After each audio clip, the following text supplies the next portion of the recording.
Ninakaw ang lahat sa kanya. Habang nagpapakasaya si Mateo sa bisig ng isang aroganteng modelo, nakalugmok si Valeria sa malamig na semento. Wala kang silbi, mabaho at pabigat. Ang malupit na sumbat ng lalaking binigyan niya ng lahat. Ngunit sa pagtulo ng huling luha, bumangon siya mula sa abo. Hahawakan niya ang mundong nagtaboy sa kanya. Paano sisingilin ng isang nilapastangang reyna ang mga traidor na umagaw sa kanyang korona? Hindi ko na siya mahal, ma. Para na lang siyang lumang kagamitan dito sa bahay na nakakasawa ng tingnan. She's boring, smell like garlic, and honestly, she's just a burden to my career now. Ang boses ni Mateo ay malamig, matalas at walang bahid ng pag-aalinlangan. Bawat salitang binitiwan niya ay tila isang lason na dahan-dahang kumakalat sa hangin ng kanilang marangyang sala. Sa kabilang dako ng saradong pinto, napatigil si Valeria. Ang kanyang mga kamay, na namumula pa dahil sa init ng nilulutong kare-kare, ay mahigpit na nakahawak sa mabigat na tray. Ito ang paboritong pagkain ni Mateo. 3 oras siyang nagbabad sa kusina, tinitiis ang usok at pagod, para lamang ipagdiwang ang pagkapanalo ng asawa sa isang malaking proyekto. Isang proyektong siya mismo ang lihim na nagdisenyo. I know, anak, sagot naman ng kanyang biyanan na si Doña Carmen. Ang boses nito ay puno ng pag-absuelto sa kataksilan ng anak. You deserve someone like Isabella. Isang babaeng marunong magdala ng sarili, hindi yung katulad ni Valeria na parang laging galing sa palengke. Nakakahiya siyang iharap sa mga business partners mo. Nanigas ang buong katawan ni Valeria. Ang tray sa kanyang kamay ay nagsimulang manginig. Naramdaman niya ang init ng sarsa na tumatalsik sa kanyang balat, ngunit mas masakit ang tila pagpukpok ng martilyo sa kanyang dibdib. Ang lalamunan niya ay nanuyo, naging mapait. At ang bawat hininga ay tila isang kutsilyong sumasaksak sa kanyang baga. Ang bahay na ito, na bawat sulok ay pinaghirapan niyang ayusin, ang bawat gamit na binili mula sa kanyang mga pinagpuyatang disenyo, ay biglang naging isang banyagang lugar. Dahan-dahang bumukas ang pinto. Iniluwan nito si Isabella, ang sikat na modelong madalas niyang makita sa mga billboard, na ngayon ay nakasuot ng isang manipis na seda. Isang regalo na ayon kay Mateo ay para sa isang client. Ang ngisi sa mga labi ni Isabella ay puno ng tagumpay nang magtama ang kanilang mga mata. Oh, the cook is here! Mapang-uyam na wika ni Isabella habang tinitingnan ang dumi ng uling sa pisngi ni Valeria.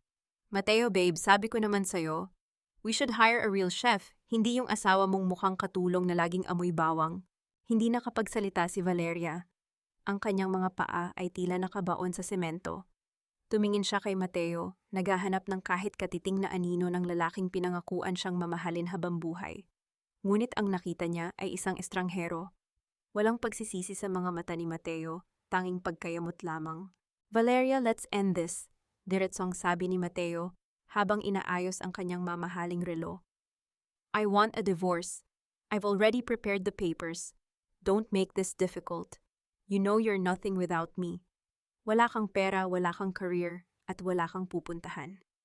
Pero Mateo, ang lahat ng ito, ang mga disenyo mo, ako ang boses ni Valeria ay nanginginig. Halos pabulong. Enough!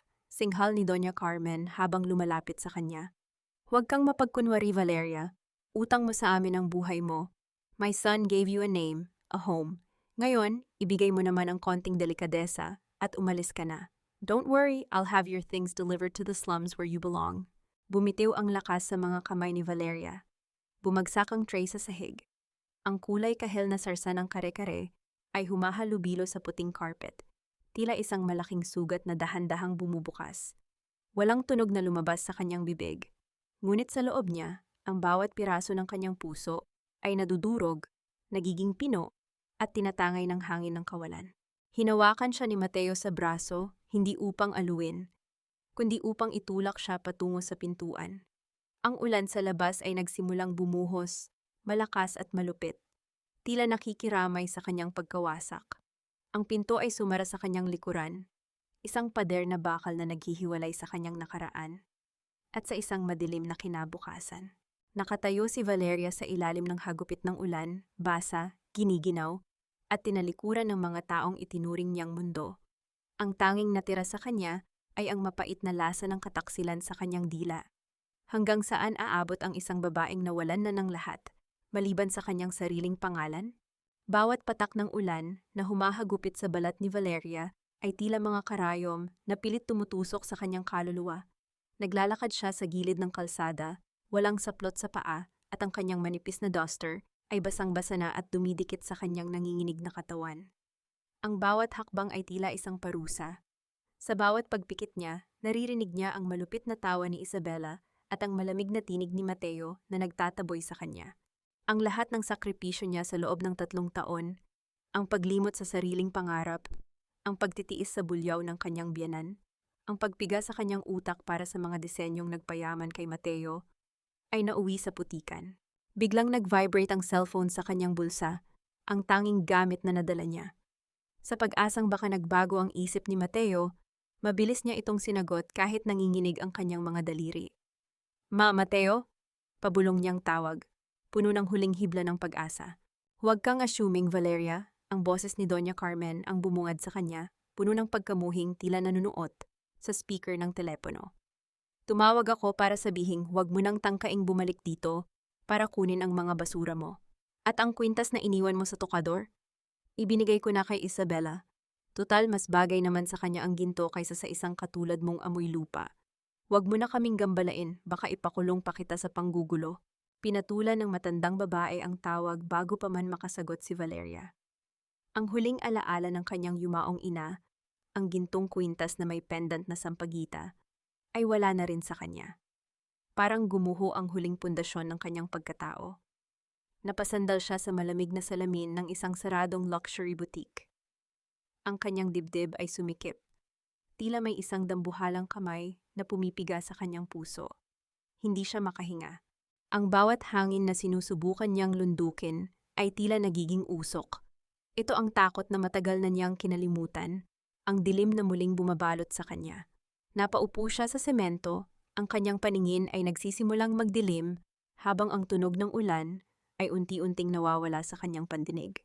Sa gitna ng kanyang paghingalo, isang anino ang humarang sa liwanag ng poste ng ilaw.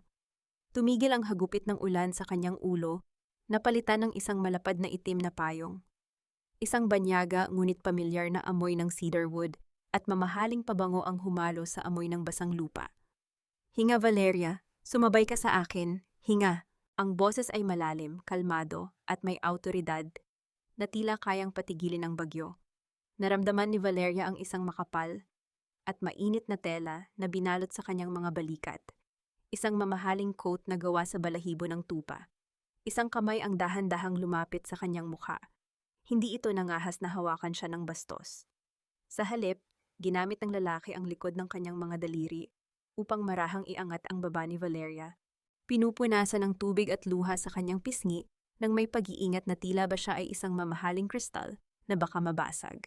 Nang magtagpo ang kanilang mga mata, nakita ni Valeria si Andres, ang lalaking laging nasa kabilang panig ng mga balita, ang mortal na kaaway ni Mateo sa negosyo, ang CEO na kinatatakutan ng lahat dahil sa kanyang talas at yaman. Ngunit sa sandaling iyon, ang nakikita ni Valeria ay hindi ang malupit na negosyante, kundi ang mga matang puno ng isang malalim at hindi maipaliwanag na lungkot at pagkilala. Bakit? Ungal ni Valeria, ang boses ay halos mawala na sa lamig. Dahil matagal na kitang hinahanap, Valeria. Sagot ni Andres habang dahan-dahan siyang inaalalayan tumayo, ang kanyang kamay ay nananatiling matatag sa siko ng babae. At dahil hindi nararapat ang isang reyna sa gitna ng ganitong ulan, binuhat siya ni Andres patungo sa isang itim na sasakyang naghihintay sa gilid ng kalsada. Habang isinasara ang pinto, ang huling nakita ni Valeria ay ang kanyang sariling refleksyon sa salamin ng sasakyan. Isang babaeng basag, ngunit sa unang pagkakataon, isang babaeng hindi na nag-iisa sa dilim. Ang init ng coat ni Andres ay tila dahan-dahang gumigising sa kanyang nanlalamig na dugo, nagdadala ng isang pangakong mas matindi pa sa higanti. Hindi para sa kanya ang ganitong karangyaan. Ang bawat hibla ng mapuputing kumot, ang amoy ng lavender sa silid, at ang katahimikang bumabalot sa paligid, ay tila mga banyagang elemento na sumasakal kay Valeria. Nagising siya sa loob ng isang presidential suite ng isang tanyag na hotel. Malayo sa ingay ng kusina at sa mapanirang boses ng kanyang biyenan. Ngunit sa halip na gumaan ang kanyang pakiramdam, lalong bumigat ang kanyang dibdib. Isang malaking pagkakamali ang mapunta rito. Dahan-dahang bumukas ang pinto at pumasok si Andres. Hindi siya nakasuot ng formal na suit gaya ng kagabi. Tanging puting polo shirt lamang na nakatupi ang manggas, ngunit ang awtoridad at bagsik ng kanyang presensya ay hindi nabawasan. May dala siyang tray ng mainit na sopas at kape. Nanatili siya sa malapit sa pinto, hindi lumalapit ng husto upang bigyan ng puwang si Valeria na huminga. You need to eat, Valeria. Hindi mo kayang labanan ang mundo kung wala kang lakas. Mahinahong sabi ni Andres. Ang kanyang tinig ay parang haplos ng mainit na tubig sa gitna ng taglamig. Napayuko si Valeria, pilit itinatago ang kanyang mga mata na namumula pa rin sa kaiiyak. Bakit mo ito ginagawa, Sir Andres? I mean, look at me. I'm just a mess. Isang babaeng pinalayas ng sariling asawa dahil wala akong silbi. Tama si Mateo. Boring ako, mabaho ang kamay ko sa bawang, at wala akong alam gawin kundi ang magsilbi sa kanila. I'm just a parasite. Marahas na ibinaba ni Andres ang tray sa ibabaw ng lamesa. Ang tunog ng porselana sa kahoy ay tila isang babala. Lumapit siya ng kaunti, sapat na upang makita ni Valeria ang determinasyon sa kanyang mga mata. Isang parasite? Tanong ni Andres na may halong sarkasmo. Yan ba ang itatawag mo sa taong lumikha ng The Midnight Rose Collection? Yan ba ang itatawag mo sa utak sa likod ng bawat tagumpay ni Mateo sa loob ng 3 taon? Valeria, don't let a small man's insecurity define your worth. Nanlaki ang mga mata ni Valeria. Mula sa kanyang likuran, inilabas ni Andres ang isang lumang sketchbook. Ang mga gilid nito ay tila bahagyang nasunog at ang balat ay kupas na, ngunit agad itong nakilala ni Valeria. Ito ang kanyang mga pangarap na akala niya ay matagal nang naging abo. Dahan-dahang hinawakan ni Valeria ang sketchbook.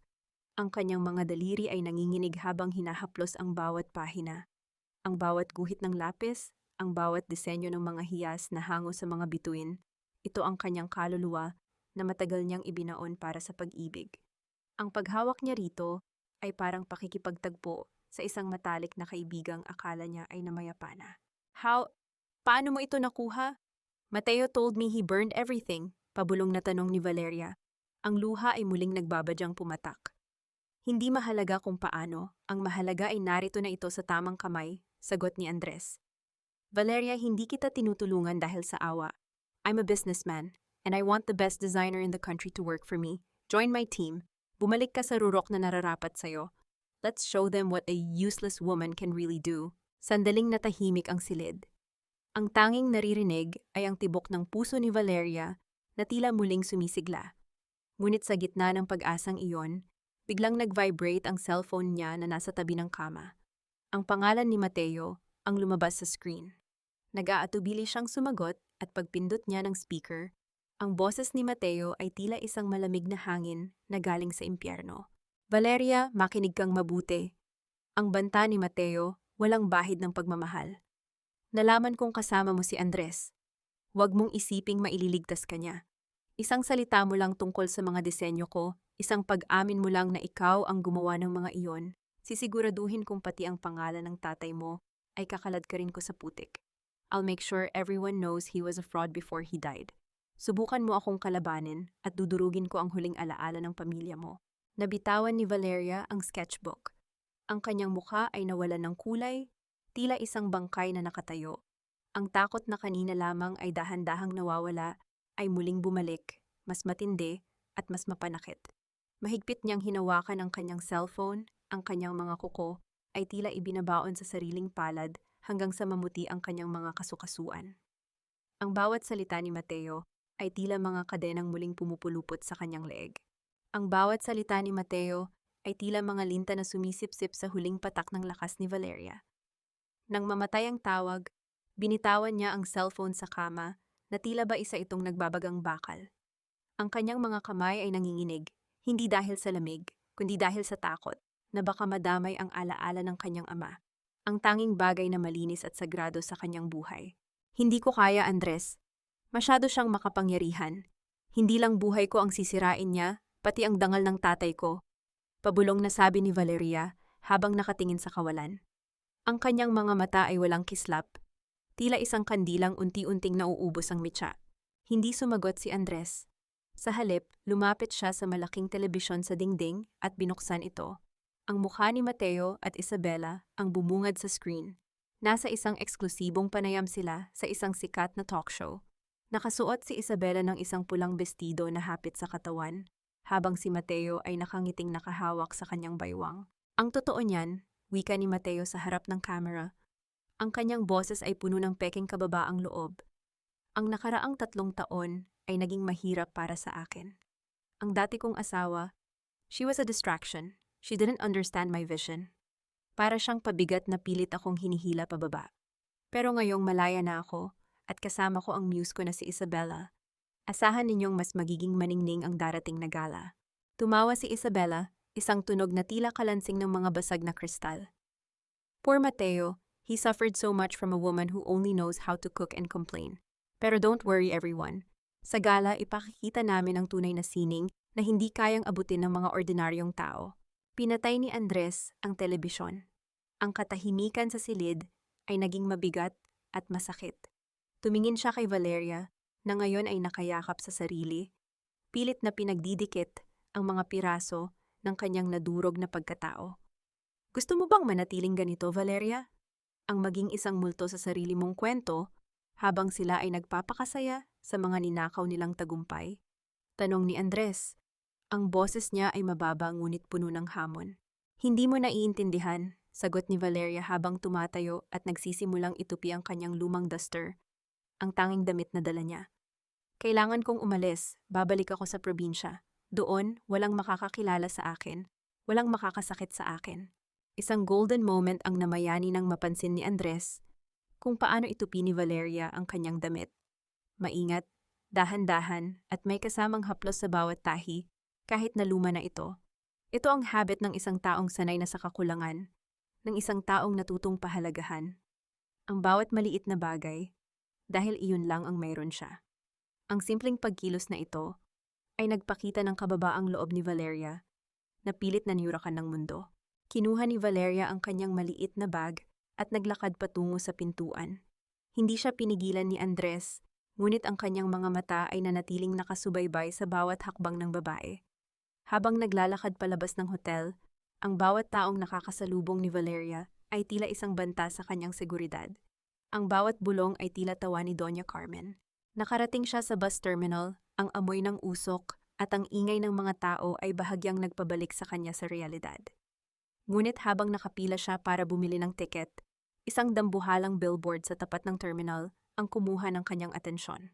Doon, sa gitna ng naglalakihang mga ilaw, ay ang mukha ni Isabela. Nakasuot siya ng isang mamahaling itim na gown, ngunit ang mas nakakuha ng pansin ay ang kwintas na nasa kanyang leeg. Ang gintong kwintas na may pendant na sampagita, ang huling pamana ng ina ni Valeria. Ang kwintas na sinabing ibinigay ni Doña Carmen dahil mas bagay ito sa isang reyna. Napatigil ang mundo ni Valeria. Ang hangin sa kanyang paligid ay tila naglaho. Ang kanyang mga kamay ay dahan-dahang napakuyom hanggang sa bumaon ang kanyang mga kuko sa sariling palad.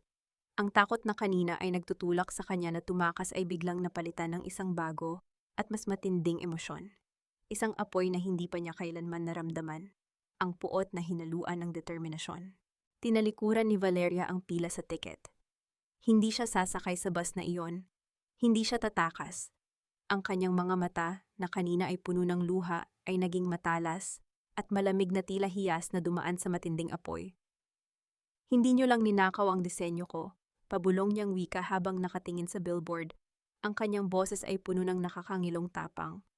Ninakaw niyo ang kaluluwa ko. At sisiguraduhin kong sa gabi ng gala, isusuka ninyong lahat ang bawat bagay na kinuha ninyo sa akin.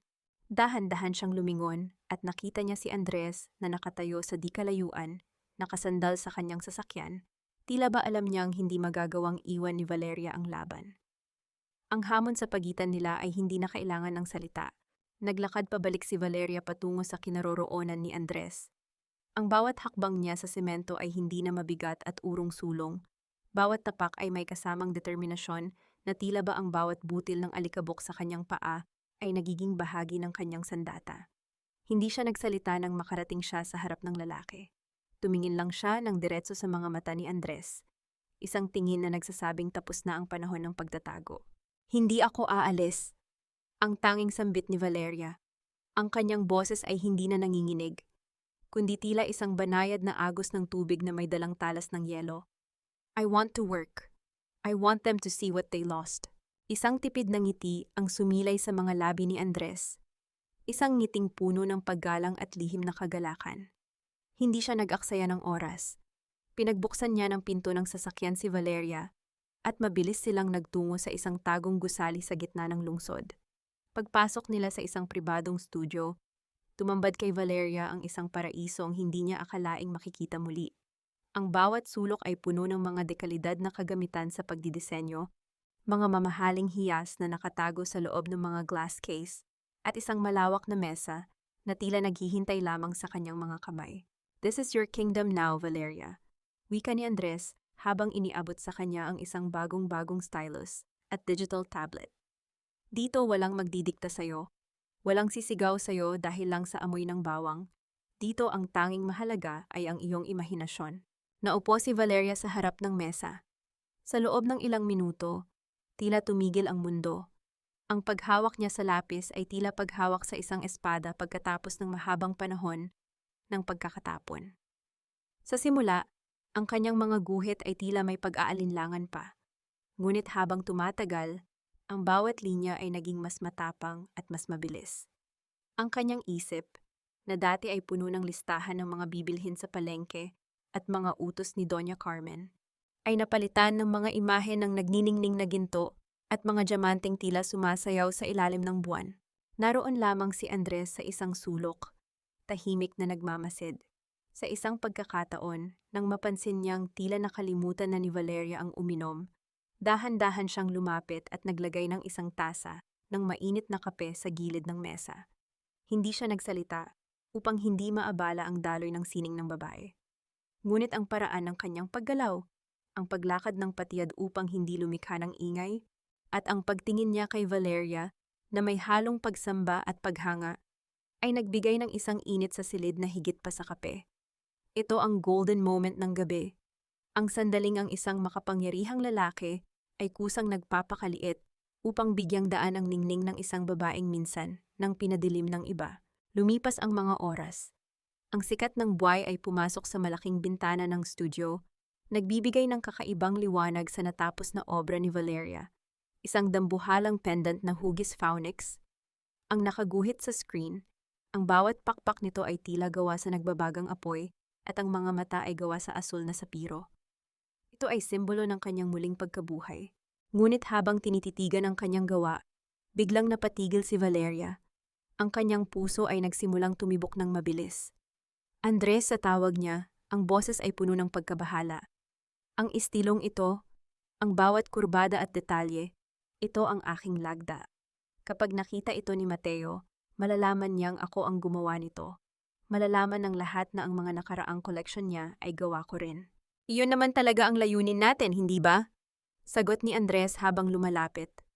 Ang kanyang kamay ay marahang pumatong sa balikat ni Valeria bilang pagpapakalma.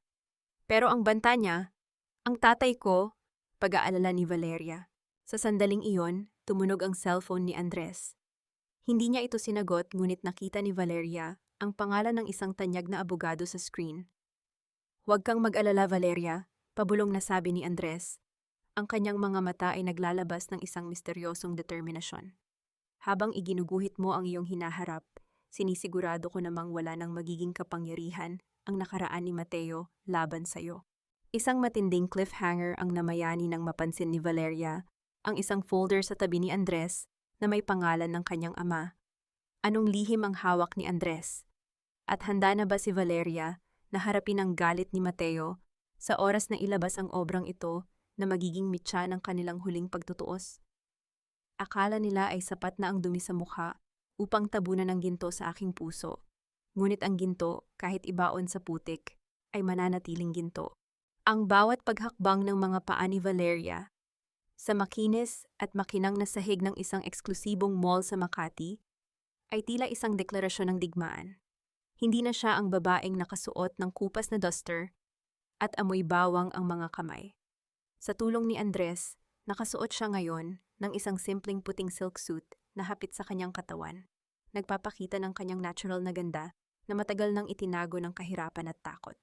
Ang kanyang buhok ay maayos na nakapusod. Inilalantad ang kanyang matapang na mukha at ang mga matang hindi na marunong magmakaawa. Ngunit ang katahimikan ng kanyang paglalakad ay biglang nabulabog ng makasalubong niya ang dalawang taong huling gusto niyang makita.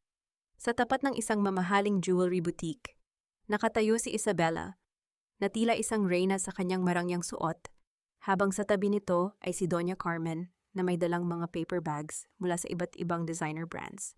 Valeria, ang boses ni Doña Carmen ay puno ng gulat na mabilis na napalitan ng pamilyar na pangungutya. Anong ginagawa ng isang basurera sa lugar na ito? Baka nakakalimutan mong hindi tumatanggap ng barya dito para sa mga labada mo. Tumawa ng mahina si Isabella. Ang kanyang mga kamay ay dahan-dahang humawak sa gintong kwintas na may pendant na sampagita na nakasabit sa kanyang leeg. Ang kwintas ng ina ni Valeria. Look, Tita Carmen. Sinubukan niyang magmukhang tao. Pero kahit anong mahal ng tela ng damit mo, Valeria, amoy katulong ka pa rin. Hindi nabibili ng pera ang class. Naramdaman ni Valeria ang pamilyar na paninikip ng dibdib. Ang dating takot ay tila muling gumagapang sa kanyang leeg. Pinapaalala sa kanya ang bawat gabing umiiyak siya sa kusina habang hinihintay ang tirang pagkain ni Mateo. Tiningnan niya ang kwintas sa leeg ni Isabella. Ang bawat kislap nito ay tila isang sampal sa kanyang dangal. Ibalik mo sa akin ang kwintas na iyan, pabulong ngunit matigas na wika ni Valeria. Wala kang karapatang isuot ang alaala ng nanay ko. Karapatan? Singhal ni Doña Carmen habang lumalapit, ang muka ay namumula sa galit. Kami ang nagpakain sa iyo ng 3 taon. Ang bawat butil ng kanin na isinubo mo, ang bawat patak ng tubig na ininom mo, higit pa sa halaga ng basurang kwintas na ito. Magpasalamat ka, at hindi pa kita ipinapakulong sa pagnanakaw ng oras ng anak ko. Itataas na sana ni Doña Carmen ang kanyang kamay upang sampalin si Valeria, nang biglang may isang matibay na kamay ang humarang sa kanya sa ere. Si Andres. Ang kanyang presensya ay tila isang pader ng yelo na biglang humarang sa gitna ng init ng komprontasyon. Ang kanyang mga mata ay nanatiling kalmado, ngunit ang lamig nito ay sapat na upang mapaurong ang matanda. The only theft I see here, madam. Wika ni Andres, ang kanyang boses ay tila isang maugong na babala, ay ang pagnanakaw ng dangal ng isang babaeng nagbigay sa inyo ng lahat. At ang pagsuot ng alahas na hindi inyo ay tinatawag na fencing sa batas. Gusto niyo bang tawagan ko ang aking abogado rito mismo sa gitna ng mall? Namutla si Isabella nang makilala ang lalaki. Sir Andres, I'm sorry, hindi namin alam na hindi na siya pinatapos ni Andres. Sa halip, inilagay ng lalaki ang kanyang kamay sa baywang ni Valeria. Isang protektibong kilos na tila nagsasabing hindi na muling hahayaan ang sinuman nasaktan ang babaeng ito. Isang golden moment ang namayani ng ibulong ni Andres sa tenga ni Valeria, sapat na upang marinig ng lahat. Huwag mong sayangin ang hininga mo sa mga taong ang halaga ay mas mababa pa sa dumi sa iyong sapatos, my partner. Yumuko si Andres at may kinuha sa kanyang bulsa. Isang gintong card na may tatak ng kumpanya ni Andres. Inabot niya ito kay Doña Carmen na tila ba ito ay isang piraso ng basura. Ipaabot niyo ito kay Mateo. Sabihin niyo sa kanya, ang bawat sentimong ninakaw niya sa talino ni Valeria ay sisingilin ko sa gabi ng gala. At sisiguraduhin kong wala nang matitira sa inyo kundi ang mga peking ngiting iyan. Tinalikuran nila ang dalawang babaeng naiwang tulala at nanginginig sa galit at kahihiyan.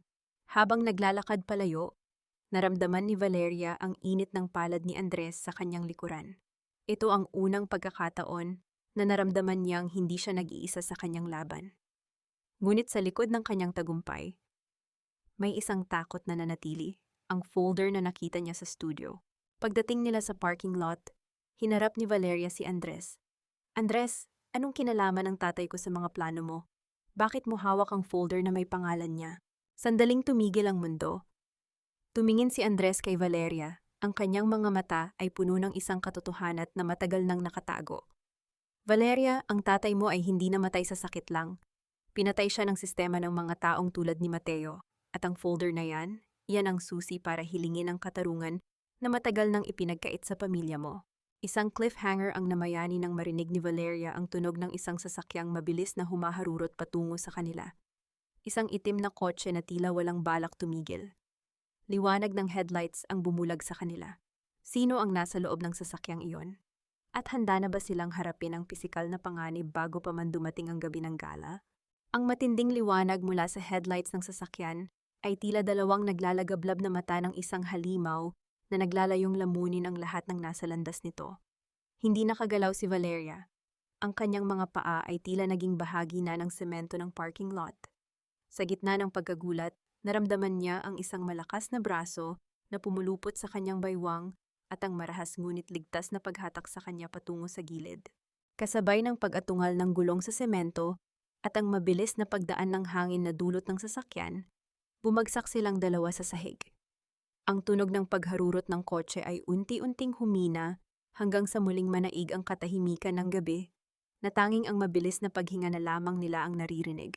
Valeria, are you hurt? Tell me, may masakit ba sa'yo? Ang boses ni Andres ay puno ng pambihirang takot. Isang emosyon na bihirang makita sa isang lalaking tulad niya. Ang kanyang mga kamay ay mabilis na hinahaplos ang mga braso at balikat ni Valeria. Tinitiyak na walang galos ang babae. I'm okay, pabulong na sagot ni Valeria, bagamat ang kanyang buong katawan ay nanginginig pa rin sa shock. Isang golden moment ang namayani sa gitna ng tensyon nang mapagtanto ni Valeria na kahit sila ay nasa panganib, ang unang inisip ni Andres ay ang kaligtasan niya bago ang sarili nito. Ang init ng katawan ng lalaki at ang protektibong yakap nito ay nagbigay sa kanya ng isang uri ng seguridad na hindi niya kailanman naramdaman sa loob ng 3 taon niyang pagsasama kay Mateo. Nang makatayo sila, tiningnan ni Andres ang dinaanan ng sasakyan. Ang kanyang mga mata ay naging kasing talim ng kidlat. He's becoming desperate. Mateo knows he can't win the gala fairly, kaya sinusubukan niya tayong takutin. Desperate? Tanong ni Valeria habang inaayos ang kanyang gusot na suit. Is he really capable of this? More than you can imagine, Valeria, sagot ni Andres habang inaalalayan siyang sumakay sa sasakyan. Lalo na kung malalaman niya ang totoong nilalaman ng folder na tinatanong mo. Pagbalik nila sa studio, ang kapaligiran ay naging seryoso. Inilapag ni Andres ang itim na folder sa harap ni Valeria. Dahan-dahan itong binuksan ni Valeria, at ang bawat pahinang bumungad sa kanya ay tila isang piraso ng kanyang pagkatao na matagal nang nawala. Ang mga ito ay mga legal na dokumento, mga lumang resibo, at mga original na titulo ng mga lupain at negosyo ng kanyang ama.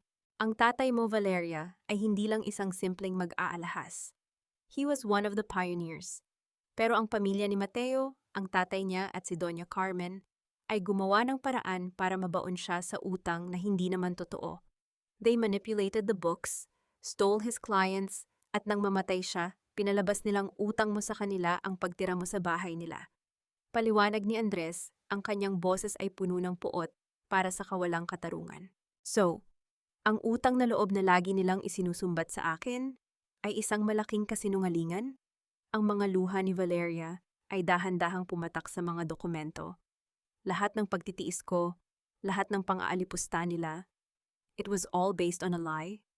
Yes, you never owed them anything, Valeria. Sila ang may utang sa'yo, at ang gabi ng gala ang magiging kabayaran ng lahat ng iyon. Samantala, sa kabilang panig ng lungsod, nasa loob ng kanyang madilim na opisina si Mateo. Nagliliparan ang mga papel sa sahig, at ang bawat gamit sa kanyang mesa ay gulo-gulo. Wala akong mahanap na bago ang ngungkuhan, singhal niya habang hinahagis ang kanyang sketchpad. Sinubukan niyang gumuhit. Sinubukan niyang gayahin ang estilo ni Valeria, ngunit ang bawat linya ay tila walang buhay. Sa kanyang kawalan ng pag-asa, binuksan niya ang isang lumang basurahan sa sulok ng kanyang kwarto, ang lugar kung saan niya itinatapon ang mga basura at hindi tapos na gawa ni Valeria noong ito ay asawa pa niya. Kumuha siya ng isang lukot na papel. Ang disenyo ay isang nakabukadkad na rosas na may mga tinik na gawa sa itim na diamante. Isang mapait at madilim na ngiti ang sumilay sa mga labi ni Mateo. Kung ayaw mong bumalik sa akin, Valeria, sisiguraduhin kong ang sarili mong basura ang tatapos sa karera mo, bulong niya sa dilim. I'll call this the stolen heart. At sa gabi ng gala, sasabihin ko sa lahat na ito ang pinakasentro ng collection ko. Isang matinding cliffhanger ang namayani nang biglang makatanggap ng mensahe si Valeria mula sa isang hindi kilalang numero. Ang nilalaman ay isang larawan ng kanyang ama na may kasamang banta. Huwag mong ituloy ang plano mo sa gala kung ayaw mong mabuksan ang isang sikretong mas malalim pa sa pagkamatay niya. Napatitig si Valeria sa screen ng kanyang phone. Sino ang nagpadala nito? At ano pa ang mas malalang sikretong itinatago ng mga taong sumira sa kanyang pamilya? Walang lihim na hindi nabubunyag, Valeria. At ang mga taong pilit nagtatago ng katotohanan ay ang mga taong unang susunugin ang sarili nilang kasinungalingan. Ang boses ni Andres ay tila isang angkla na pilit humahatak kay Valeria mula sa malalim na balon ng takot. Hawak pa rin ni Valeria ang kanyang cellphone. Ang mga daliri niya ay nanlalamig habang nakatitig sa screen. Ang larawan ng kanyang ama, nakuha sa huling gabi nito sa ospital, ay tila isang multong humihingi ng katarungan. Ano pa ang hindi ko alam, Andres? Sabi sa mensahe. May mas malalim pa raw na sikreto. Anong ibig nilang sabihin? Tanong ni Valeria. Ang boses niya ay halos gumuho na sa bigat ng emosyon. Dahan-dahang lumapit si Andres. Sa halip na sumagot agad, kinuha niya ang cellphone mula sa kamay ni Valeria at inilapag ito ng nakataob sa mesa. Pagkatapos ay ginawa niya ang isang bagay na hindi inakala ni Valeria. Hinawakan niya ang dalawang kamay ng babae. Ang init ng palad ni Andres ay tila isang kuryenteng dahan-dahang nagpapakalma sa nanginginig na kalamnan ni Valeria. Valeria, look at me. Malambing ngunit seryosong utos ni Andres. Ang takot ay ang tanging sandata na natitira sa kanila dahil alam nilang wala silang laban sa katotohanan. Huwag mong hayaang nakawin nila ang iyong focus. Ang gabi ng gala ay hindi lang para sa mga alahas. Ito ay para sa pagbawi ng lahat ng kinuha nila sa iyo. Isang golden moment ang namayani nang marahang itinuon ni Valeria ang kanyang noo sa balikat ni Andres. Hindi ito isang yakap ng pagnanasa, kundi isang yakap ng pagod na kaluluwang sa wakas ay nakahanap ng masisilungan. Naramdaman niya ang marahang paghaplos ni Andres sa kanyang buhok, isang kilos na puno ng pag-iingat at respeto. Sa sandaling iyon, ang amoy ng cedarwood at ang tibok ng puso ni Andres ang naging tanging musika sa kanyang mundo. Samantala, sa mansyon ng mga De La Vega, ang kapaligiran ay puno ng tensyon. Nakaupo si Mateo sa harap ng kanyang vanity mirror, pilit na itinatago ang itim sa ilalim ng kanyang mga mata gamit ang concealer. Ang The Stolen Heart na disenyo ay nasa harap niya, ngunit kahit anong tingin niya rito, nararamdaman niya ang kawalan ng buhay. Bakit parang hindi tama? Bulong ni Mateo sa sarili. Valeria always adds something, a touch, a soul. Bakit hindi ko makuha? Pumasok si Isabela, nakasuot ng isang mamahaling nightgown, ngunit ang kanyang mukha ay puno ng pagkairita. Mateo, kanina ka pa riyan. Doña Carmen is complaining about the budget for the after party. At bakit ba tinititigan mo ang basurang papel na yon? Just give it to the craftsmen and let them do their job. Hindi mo naiintindihan, Isabela! Singhal ni Mateo. Ang koleksyong ito ang magliligtas sa atin. If I fail, we lose everything. Ang utang ni Mama sa kasino, ang lifestyle mo, ang kumpanya, lahat yan ay nakasalalay dito. Isang mapait na ngisi ang sumilay sa labi ni Isabela. Then make sure you don't fail, babe. Dahil hindi ako mananatili sa isang lalaking walang maibibigay na kahit ano maliban sa stress. Pag-alis ni Isabela, naiwang mag-isa si Mateo sa dilim. Ang kanyang kamay ay nanginginig habang hinahawakan ang ballpen. Sa isang sulok ng kanyang isip, muling nagbalik ang imahe ni Valeria. Ang babaeng laging naroon para saluhin siya. Ang babaeng itinuring niyang boring pero siya palang nagbibigay ng kulay sa kanyang buhay. Isang matinding pagsisisi ang sandaling sumagi sa kanyang puso, ngunit agad itong pinalitan ng kanyang garbo at puot. Bumalik ang eksena sa studio ni Andres.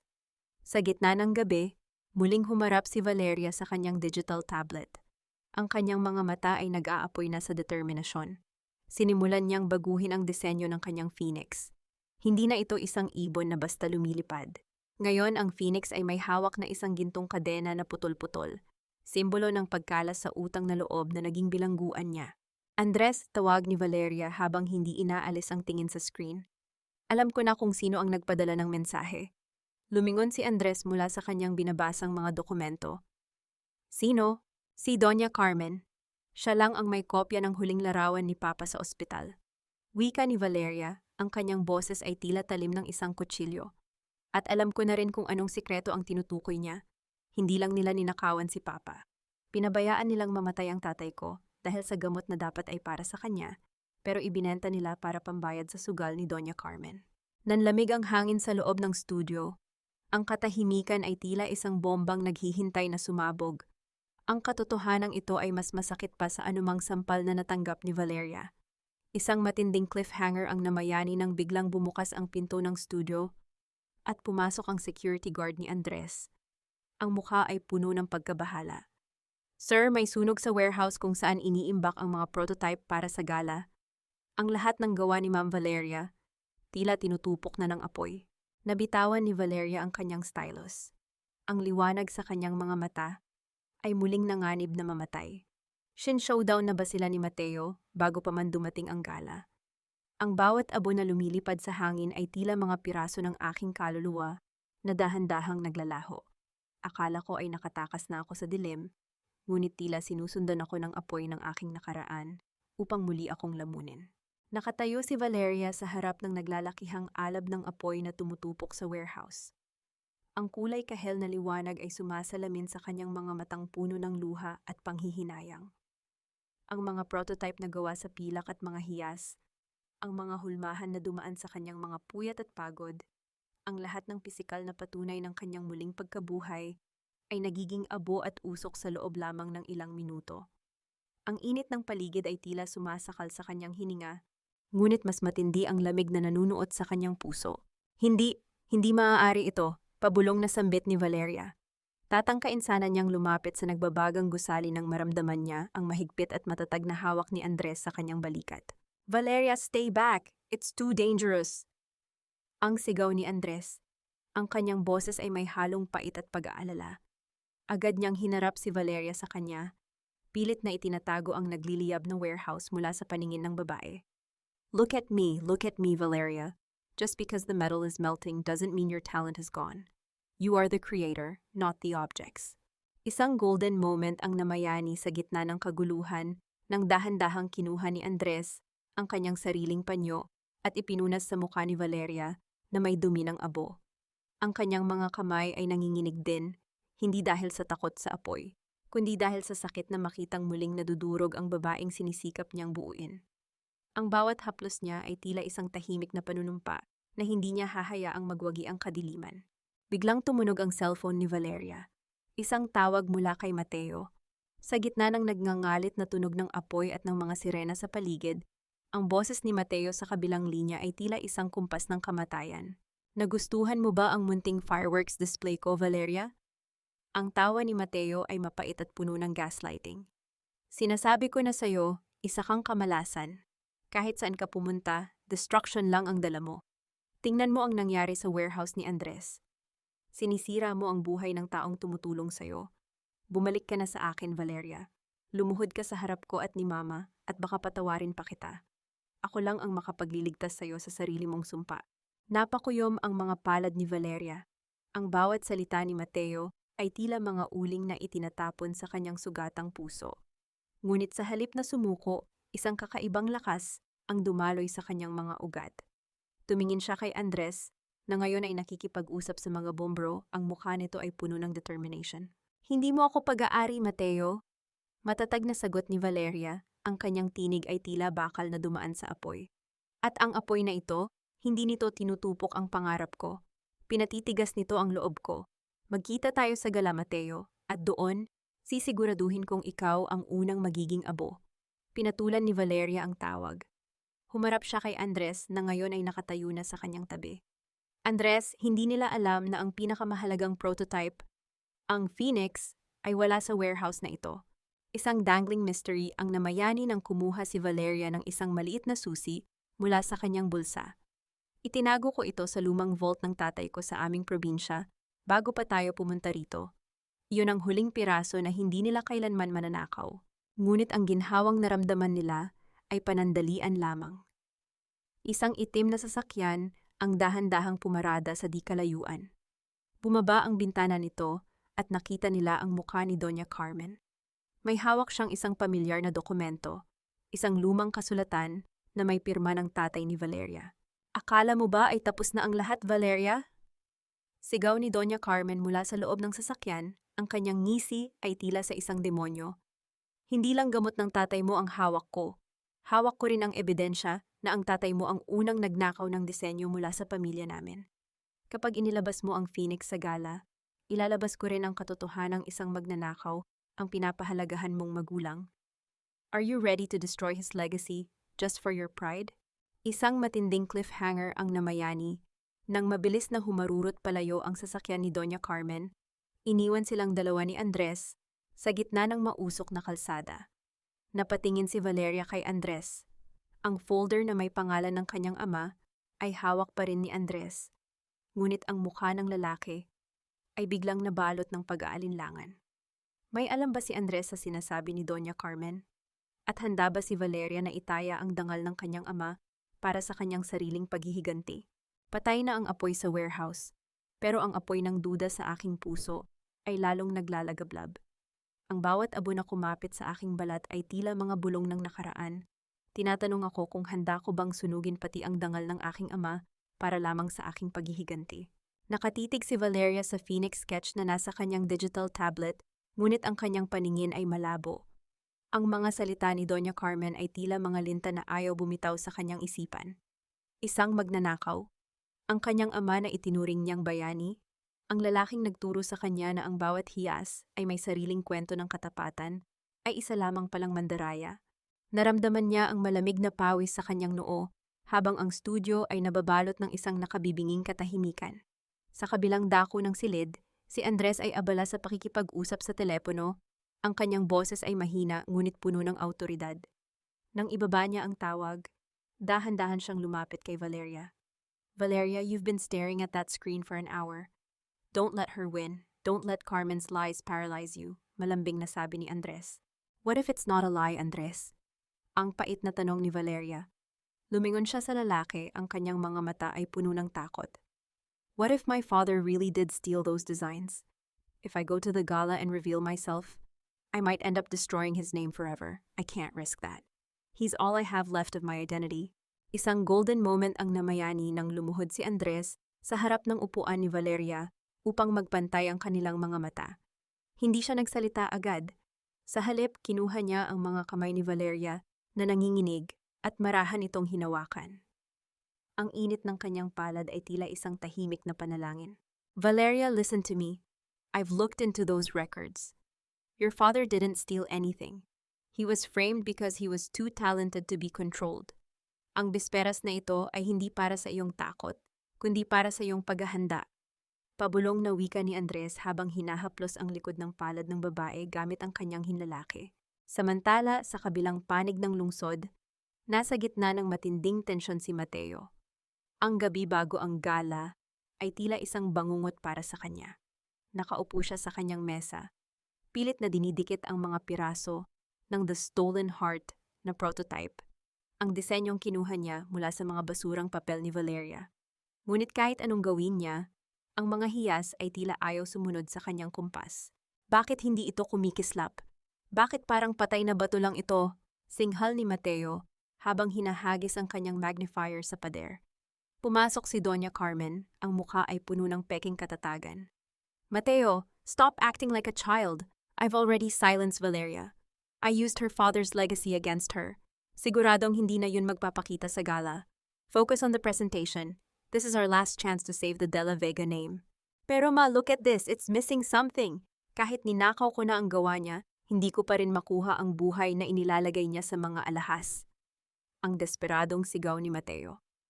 Isang mapait na ngisi ang sumilay sa labi ni Doña Carmen. Then fake it, Mateo.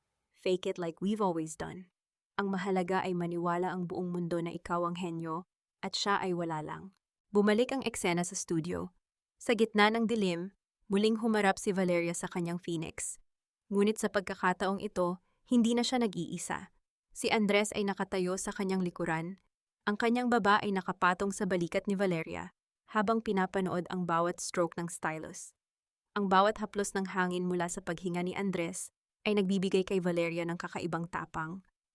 Andres, why are you doing all of this for me? Tanong ni Valeria, ang kanyang boses ay puno ng emosyon.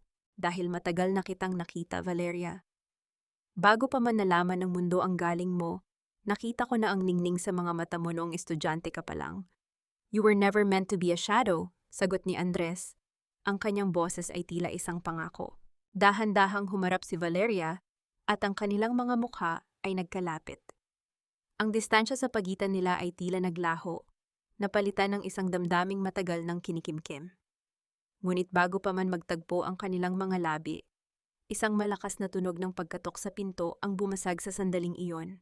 Pumasok ang isa sa mga tauhan ni Andres, may dalang isang itim na box. Sir, may nagpadala po nito para kay Ma'am Valeria. Galing daw po sa kumpanya ni Mateo. Nanginginig na binuksan ni Valeria ang box. Sa loob nito ay isang paanyaya sa gala. Ngunit may kasama itong isang maliit na bote ng gamot. Ang parehong gamot na hindi na ibigay sa kanyang ama noong ito ay nasa ospital. At may nakasulat na note. A reminder of what happens when you try to fly too high. Don't be like your father, Valeria. Isang matinding cliffhanger ang namayani nang mapansin ni Valeria ang petsa sa bote ng gamot. Hindi ito lumang bote. Ito ay bago. Isang katotohanan ang biglang sumampal sa kanya. Buhay pa ang taong nag-utos na huwag ibigay ang gamot sa tatay niya, at ang taong iyon ay nasa loob ng kumpanya ni Mateo ngayon. Napatayo si Valeria, ang kanyang mga mata ay nag-aapoy na sa puot na hindi na kayang apulahin. Andres, handa na ako. Bukas sisiguraduhin kong hindi lang ang Phoenix ang sisikat. Sisiguraduhin kong ang lahat ng demonyong pumatay sa tatay ko ay magbabayad. Ang bawat kislap ng mga hiya sa silid na ito ay tila mga huwad na bituin na nagtatangkang takpan ang kadiliman ng mga pusong naririto. Ngunit sa gabing ito, ang katotohanan ay sisikat ng mas maliwanag kaysa sa anumang diamante. Ang Manila Diamond Hotel ay balot ng karangyaan. Ang bawat sulok ay pinalamutian ng mga kristal at mga bulaklak na tila galing pa sa ibang bansa. Ito ang gabi ng Grand Gala ng mga De La Vega. Ang gabing inaasahan ni Mateo na muling maglalagay sa kanya sa rurok ng tagumpay. Sa gitna ng entablado, nakatayo si Mateo, suot ang kanyang pinakamahal na suit, habang sa tabi niya ay si Isabela na tila isang reyna sa kanyang itim na gown, suot ang ninakaw na kwintas ng ina ni Valeria. Ladies and gentlemen, masiglang wika ni Mateo sa mikropono, ang kanyang boses ay puno ng kayabangan. Ngayong gabi, ipapakita namin ang The Stolen Heart, ang koleksyong magpapatunay na ang sining ay walang hangganan kapag meron kang tamang inspirasyon. Sa gilid ng entablado, abala si Doña Carmen sa pakikipag-usap sa mga kilalang socialite at business tycoons. Alam niyo naman ang anak ko, he is a genius. Pagmamalaki niya habang humihigop ng mamahaling champagne. Mabuti na lang at nakawala na siya sa dating asawa na wala namang ibang alam kundi ang magmantsa ng kanyang pangalan. Now, he is finally with a woman of his own class. Ngunit sa gitna ng tawanan at palakpakan, biglang bumukas ng malakas ang dalawang dambuhalang pinto sa dulo ng ballroom. Walang tunog ng pagsabog, walang sigaw, tanging ang biglang pagpasok ng isang malamig na hangin at ang sabay-sabay na paglingon ng lahat. Ang lahat ng usapan ay tila naputol. Ang mga baso ng wine ay nanatili sa ere. Doon, sa ilalim ng nagniningning na chandelier, nakatayo si Valeria. Hindi siya ang babaeng nakayuko. Siya ay isang panaginip na naging totoo. Nakasuot siya ng isang hating gabi na asul na gown na tila gawa sa mga bituin. At sa kanyang leeg ay nagniningning ang Phoenix, ang obra na tila may sariling buhay. Kwaktay niya si Andres, na ang tindig ay tila isang matibay na bundok na nagpoprotekta sa kanya. Dahan-dahang naglakad si Valeria patungo sa gitna ng silid. Ang bawat hakbang niya ay may kasamang awtoridad na nagpatahimik kahit sa mga pinakamaimpluwensyang tao sa bansa. Isang golden moment ang namayani nang mapadaan siya sa harap ni Doña Carmen. Hindi siya tumigil, hindi siya lumingon, sa halip ay kalmado lamang niyang inikot ang kanyang hawak na wine glass. Tinitingnan ang kulay pula na likido na tila ba ang matanda ay isa lamang hangin na hindi karapat-dapat sa kanyang pansin. Ang mukha ni Doña Carmen ay nawalan ng kulay. Ang kanyang baso ay bahagyang nayanig sa kanyang nanginginig na kamay. Nang makarating sila sa harap ng entablado, ang mukha ni Mateo ay naging kasing puti ng papel. Ang kanyang mga labi ay nangatal, hindi makapagsalita. Si Isabela naman ay napahawak ng mahigpit sa kanyang kwintas. Ang kanyang mga mata ay puno ng inggit at takot. Valeria? Pabulong na sambit ni Mateo. Sapat na upang marinig ng mga nasa malapit. What are you doing here? At paano ka nagkaroon ng ganyang suot? Hindi sumagot si Valeria. Sa halip, si Andres ang humarap sa lahat. Good evening, everyone. I believe we are all here to witness true genius. And I am proud to introduce to you the new creative director of my firm and the real mind behind the greatest designs of the last decade, Valeria. Isang dangling mystery ang namayani nang mapansin ni Mateo, ang isang banyagang lalaki na nakaupo sa front row, tahimik na nagtatala sa isang tablet. Ito ang kinatawan ng International Intellectual Property Bureau. Bakit siya narito? Lalapit sana si Mateo upang sulsulan at saktan si Valeria gamit ang kanyang mga salita. Ngunit bago pa man siya makahakbang, ang malaking screen sa likuran niya ay biglang kumislap. Ang larawan ng The Stolen Heart ay nawala. Napalitan ng isang video na lihim na kinuha sa loob ng opisina ni Mateo, isang video kung saan binabato niya ang mga disenyo ni Valeria at tinatawag itong basura habang pilit itong kinokopya. Ang bulong-bulungan sa silid ay tila isang papalapit na bagyo. Ang kahihiyan ay dahan-dahang lumalamon kay Mateo sa harap ng buong mundo. Isang matinding cliffhanger ang namayani nang biglang uminit ang paligid. Ang microphone sa kamay ni Mateo ay naglabas ng isang matinis na tunog at ang screen ay muling nagbago. Sa pagkakataong ito, hindi na ito tungkol sa mga alahas. Isang dokumento ng ospital ang lumitaw na may pulang marka ng denied medicine. Napatitig si Valeria sa screen. Ang kanyang puso ay tila tumigil. Ang katotohanan tungkol sa kanyang ama ay handa na ring sumabog. Ngunit bago pa man may makapagsalita, ang lahat ng ilaw sa ballroom ay biglang namatay. Sa gitna ng nakabibinging kadiliman, ang bawat hininga sa loob ng ballroom ay tila isang mabigat na pasanin. Ngunit hindi nagtagal, isa-isang bumalik ang mga ilaw. Hindi ang malawak na liwanag ng mga chandelier, kundi ang mga nakatutok na spotlight sa gitna ng entablado, direkta sa mukha ni na Mateo at Doña Carmen. Ano ang ibig sabihin nito? Patayin niyo ang screen na iyan. Ang naghihisteryang sigaw ni Doña Carmen, ang kanyang boses na dati ay puno ng awtoridad, ay naging matinis at basag dahil sa takot. Ngunit walang sumunod sa kanya. Ang lahat ng tauhan sa hotel ay tila estatwa na nakatingin lamang sa lumalabas na dokumento. Doon, sa dambuhalang screen, ay malinaw na nakita ang pirma ni Doña Carmen sa ilalim ng isang utos na nagbabawal sa pagpapadala ng critical na gamot para sa tatay ni Valeria. Ang dahilan na nakasulat sa gilid, insufficiency of funds due to prior debts. Ang petsa ay tumugma sa gabi kung kailan natalo si Doña Carmen ng milyon-milyon sa sugal. Ito ba ang sinasabi ninyong utang na loob? Ang boses ni Valeria ay pumailan lang sa buong silid. Hindi siya sumisigaw, ngunit ang bawat salita niya ay tila isang hagupit ng latigo na tumatama sa konsensya ng mga naroroon. Pinalabas ninyong bayani kayo dahil pinatira niyo ako sa inyong bahay, habang ang totoo ay pinatay ninyo ang aking ama para sa inyong sariling bisyo. Lumapit si Valeria sa entablado. Ang kanyang phoenix na pendant ay tila naglalabas ng sariling liwanag, habang ang bawat hakbang niya ay sumasalamin sa dignidad na matagal ng pilit na binura ng mga De La Vega. Valeria, makinig ka. Nagsimulang mangatog ang tuhod ni Mateo. Sinubukan niyang humawak sa braso ni Isabela, ngunit mabilis siyang tinabig ng babae. Don't touch me, Mateo! Ang matalim na wika ni Isabela. Sa harap ng kahihiyan, ang katapatan ni Isabela ay tila isang manipis na usok na agad naglaho. Dahan-dahan niyang kinalas ang gintong kwintas ni Valeria sa kanyang leeg at padaskol itong inihagis sa sahig.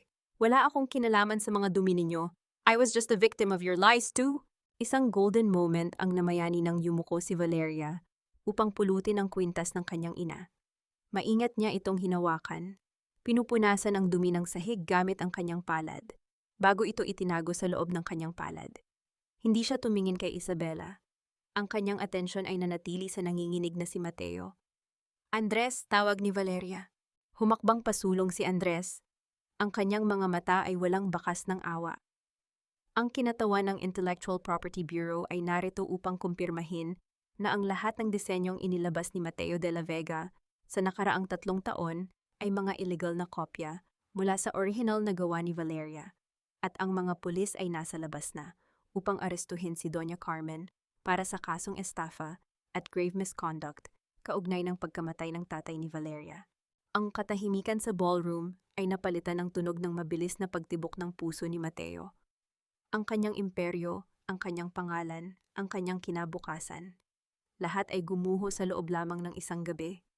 Sa sobrang desperasyon, biglang kumuha si Mateo ng isang basag na wine glass mula sa mesa at mabilis na itinutok ito sa kanyang sariling leeg. Lalapit kayo o itutuloy ko ito! Ang baliw na sigaw ni Mateo.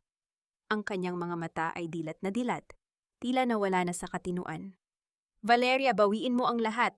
Sabihin mo sa kanila na nagkakamali sila. Sabihin mo sa kanila na mahal mo pa rin ako. Napatigil ang lahat. Ang bawat tao sa ballroom ay napaurong dahil sa takot sa posibleng madugong wakas ng gabi. Tumingin si Valeria kay Mateo, ang lalaking minsan niyang inisip na magiging katuwang niya habang buhay. Ngunit sa halip na awa, ang tanging naramdaman niya ay ang isang malalim at malamig na kapayapaan. Hindi na ako ang babaeng kaya mong takutin, Mateo. Banayad na wika ni Valeria habang dahan-dahang lumalapit. Hindi pinapansin ang banta ng basag na kristal. Dahil ang tunay na Valeria ay namatay na sa gabing pinalayas mo siya sa ulan. Ang kaharap mo ngayon ay ang katarungan na matagal mo nang tinatakasan. Isang matinding cliffhanger ang namayani nang biglang sumugod ang mga security guard. Ngunit sa gitna ng kaguluhan, isang putok ng baril ang narinig mula sa labas ng ballroom na sinundan ng sigaw ni Doña Carmen na pilit na tumatakas sa mga pulis. Sa gitna ng distraction na ito, mabilis na lumingon si Mateo kay Valeria. Ang kanyang mukha ay balot ng puot, at sa isang iglap ay itinuon niya ang basag na kristal, hindi sa sarili niya, kundi sa direksyon ni Valeria. Isang matinis na tunog ng hangin ang sumunod sa mabilis na pagkilos ni Mateo. Ang basag na kristal ay tila isang ngipin ng halimaw na handang bumaon sa balat ni Valeria. Ngunit bago pa man ito makalapit, isang anino ang humarang sa gitna. Isang malakas na tunog ng pagbagsak ng katawan sa sahig ang umalingaw sa buong ballroom na sinundan ng pagtalsik ng basag na kristal sa malayo. Andres! Ang sigaw ni Valeria ay tila isang punyal na bumasag sa katahimikan. Nakalugmok si Andres sa sahig, ang kanyang puting polo shirt ay dahan-dahang namumula sa kanyang tagiliran kung saan tumama ang matalim na bahagi ng kristal na inilaan para kay Valeria. Mabilis na rumesponde ang mga pulis at security guard. Dinakip si Mateo na ngayon ay sumisigaw ng walang katuturan. Habang si Doña Carmen ay nakahandusay na rin sa labas.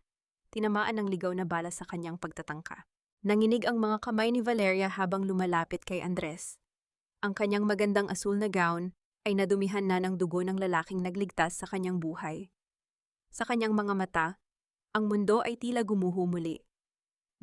Bakit mo ginawa iyon? Ungal ni Valeria habang pilit na pinipigilan ang pagdurugo gamit ang kanyang mga kamay.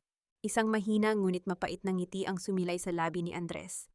Ang kanyang mukha ay namumutla na sa sakit. Dahil matagal na kitang hinahanap, Valeria, hindi ko hahayaang may muling manakit sa'yo kahit kailan. Ito ang pinakamasakit at pinakatamis na kilig moment sa buhay ni Valeria. Ang kanyang tagumpay ay naging isang bangungot. Habang dumarating ang mga paramedic, hinawakan ni Andres ang mukha ni Valeria. Sa gitna ng kaguluhan, ang kanilang mga mukha ay nagkalapit at sa unang pagkakataon, nagtagpo ang kanilang mga labi sa isang halik na puno ng sakit, pag-asa, at isang pangakong hindi na mapapako. Makalipas ang 2 linggo, sa isang pribadong hardin malapit sa dalampasigan, nakaupo si Valeria sa isang sadyang inayos na studio. Ang kanyang phoenix na disenyo ay nakalagay sa isang display case sa gitna, nagniningning sa ilalim ng sikat ng araw. Ang balita tungkol sa pagbagsak ng imperyo ng mga De La Vega at ang pagkakulong ni Mateo at Doña Carmen dahil sa mga krimen, kabilang ang pagpapabaya sa kanyang ama, ay naging headline sa lahat ng pahayagan. Pumasok si Andres sa studio, medyo maputla pa rin at may benda sa tagiliran, ngunit ang kanyang mga mata ay puno ng buhay. Inabot niya kay Valeria ang isang tasa ng mainit na kape. Kamusta ang bagong koleksyon, Direk? Pabirong tanong ni Andres habang tumitingin sa mga bagong disenyo ni Valeria, mga disenyo na puno ng kalayaan at lakas. Isang golden moment ang namayani nang lumapit si Valeria kay Andres. Dahan-dahang inayos ang kanyang kwelyo. Okay lang, pero mas okay sana kung hindi ka pasaway. I would do it again in a heartbeat, Valeria. Seryosong sagot ni Andres. Hinawakan niya ang kamay ni Valeria at inilagay ito sa kanyang dibdib. Ang ninakaw na puso ay nahanap na ang kanyang bagong tahanan. At ito ay sayo na habang buhay. Isang matinding cliffhanger. Nang kaligayahan ang namayani ng lumuhod si Andres sa harap ni Valeria, hindi upang protektahan siya sa panganib, kundi upang ilabas ang isang maliit na velvet box. Sa loob nito ay isang singsing na may simpleng disenyo ng sampagita, na gawa sa ginto at diamante. Valeria, ang reyna ng aking buhay, will you build a new empire with me? Not as my shadow, but as my wife. Nakangiti si Valeria. Ang kanyang mga luha ay hindi na luha ng sakit, kundi luha ng vovo ang kaligayahan. Tiningnan niya ang kwintas ng kanyang ina na suot niya ngayon, ang singsing sa harap niya, at ang mga matang puno ng pag-ibig ni Andres. Alam niyang sa wakas, pagkatapos ng lahat ng dilim, natagpuan na niya ang kanyang liwanag. Isang taon na ang lumipas. Ang ingay ng syudad at ang alaala ng gabing iyon sa gala ay tila nananatili na lamang sa mga lumang pahayagan. Ngunit dito, sa isang tahimik na dalampasigan sa Batangas, kung saan unang naganap ang pagtatapat ni Andres, ang hangin ay puno ng kapayapaan at pag-asa. Nakatayo si Valeria sa harap ng isang malaking easel. Suot ang isang simpleng linen dress na puti. Ang kanyang buhok ay hinahayaan niyang sumayaw sa hangin ng dagat. At ang kanyang mga kamay ay muling may hawak na lapis. Hindi para sa paghihiganti, kundi para sa paglikha. Sa kanyang daliri, nagniningning ang singsing na may disenyong sampagwita. Hindi na siya ang babaeng namumuhay sa anino ng iba. Siya na ngayon ang kinikilalang punong taga-disenyo ng isang international na kumpanya ng alahas na pag-aari nila ni Andres. Ang kanyang unang koleksyon, matapos ang insidente na pinamagatang "Ang Muling Pagsilang ng Phoenix", ay naging isang pandaigdigang tagumpay. Hindi lamang dahil sa ganda nito, kundi dahil sa kwento ng katapangan na nakapaloob sa bawat piraso.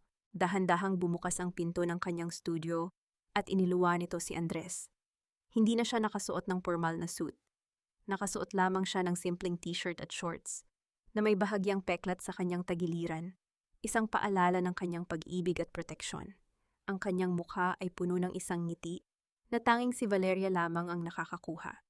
May dala siyang isang maliit na basket. "Kamusta ang ating munting pintor?" malambing na tanong ni Andres habang lumalapit. Isang golden moment ang namayani nang lumapit si Valeria at yumakap sa kanyang asawa. "Okay lang, natapos ko na ang sketch ng bagong koleksyon para sa ating anniversary." Biglang narinig ang iyak ng isang sanggol mula sa loob ng basket. Isang malusog na batang lalaki, ang kanilang anak na pinangalan ng Alab. Bilang pag-alaala sa apoy na hindi tumupok sa kanilang pangarap kundi nagpatibay sa kanilang loob. Binuhat ni Andres ang bata. Ang kanyang mga mata ay puno ng isang malalim na pagmamahal na hindi niya kailanman ipinakita sa publiko. "Tingnan mo ang mommy mo, Alab. Siya ang reyna ng ating bagong imperyo."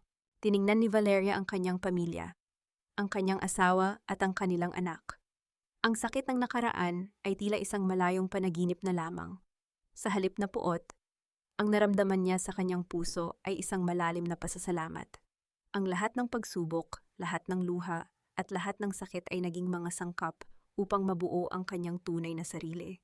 Nang gabing iyon, habang pinapanood ang paglubog ng araw sa dalampasigan, niyakap ni Andres si Valeria mula sa likuran habang nakaupo sila sa buhanginan. "Valeria," bulong ni Andres sa kanyang tainga, "sa loob ng 3 taon, pinaramdam ni Mateo na wala kang silbi. Pero sa akin, ikaw ang lahat. Ikaw ang aking lakas, ang aking inspirasyon, ang aking tahanan." Humarap si Valeria at tiningnan ang mga mata ni Andres. "At ikaw, Andres, ang nagpatunay sa akin na ang totoong pagmamahal ay hindi nagmamay-ari, hindi nagpapakababa, kundi nag-aangat. Ang ninakaw na puso, hindi na ito ninakaw. Ito ay kusang ibinigay at ito ay mananatili sa iyo habang buhay." Isang matinding pakiramdam ng kapayapaan ang namayani sa huling tagpo.